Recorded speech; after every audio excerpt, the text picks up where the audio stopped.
మాది విజయవాడ. నా పేరు రమాదేవి అండి. మా బాబుకి క్యాన్సర్ అండి, 3వ స్టేజ్లో ఉంది. మేము డాక్టర్ దగ్గరికి వెళ్ళామండి. అందరిలాగే మేము కూడా డాక్టర్ ట్రీట్మెంట్ తీసుకుంటుంటే కీమోలు పెడుతున్నారండి.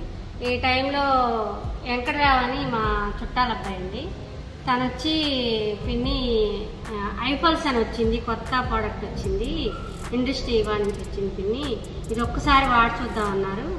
సరే వాడి చూద్దామన్నారు కదా అని నేను కూడా ఒక 10 రోజులు పక్కన పెట్టేశాను. తర్వాత అసలు ఎందుకు చెప్తున్నాడో ఏంటని చెప్పి నేను వాడానండి. వాడిన తర్వాత మా బాబుకి చాలా బాగా పనిచేసిందండి.